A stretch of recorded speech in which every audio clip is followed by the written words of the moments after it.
আমরা এই দেশে কাঁধে কাঁধ রেখে আমরা জীবন যাপন করব। এদেশকে আমরা গড়ে তুলব, এদেশে গণতন্ত্র প্রতিষ্ঠা করব।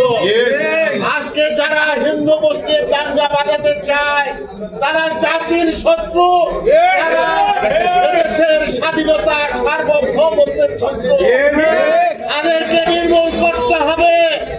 আজকে যে ইসকন নাম নিয়ে যেই নেতা বিভিন্ন ধরনের বক্তব্য দিয়েছে, আমি হিন্দু ভাইদেরকে বলতে চাই, এই বাংলাদেশ সবার, আপনারা আমরা সবাই সহাবস্থান করব।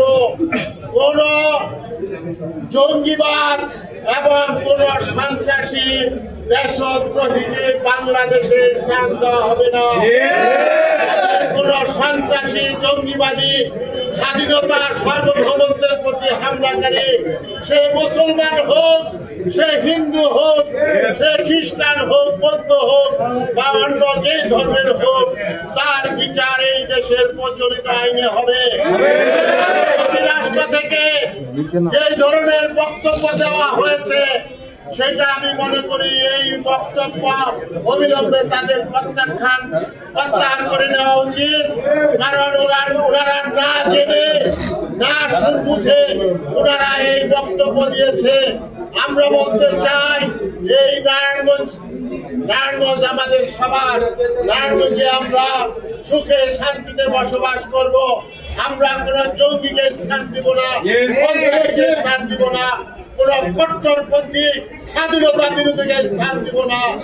আমরা সবাই এই সভা থেকে বলতে চাই, আমাদের যে ধর্মীয় যে সংস্কৃতি, ধর্মীয় যে সহাবস্থান, ধর্মীয় রাজনৈতিক যে সহাবস্থান, সেটা বজায় রাখবো। হিন্দু মুসলিম সবাই মিলে আমরা একসাথে চলাফেরা করবো, গণতন্ত্র প্রতিষ্ঠা করবো। আজকে যে ইসকন তারা উগ্রবাদী পৃথিবীর 6টা দেশে নিষিদ্ধ হয়েছে, অবিলম্বে বাংলাদেশ থেকে ইসকনকে উগ্রবাদীদেরকে নিষিদ্ধ করা হোক।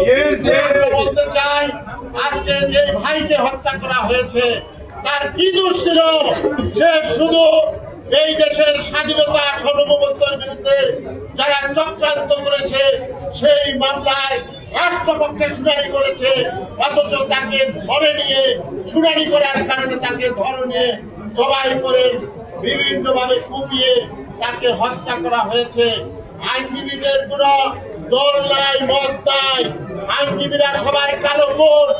আমরা 7 হত্যা মামলায় যেমন একাকার হয়ে সকল দল মত এসেছে, একাকার হয়ে ওই সন্ত্রাসের বিরুদ্ধে, গুম হত্যাকারীদের বিরুদ্ধে আন্দোলন করেছে, সেই একইভাবে এই সাইফুল ইসলাম হত্যার আমরা বিচার করে ছাড়বো ইনশাআল্লাহ। থেকে সাইফুল হত্যার বিচার দাবি করে এবং সকল আইনজীবীদের নিরাপত্তা দাবি করে আমি আমার বক্তব্য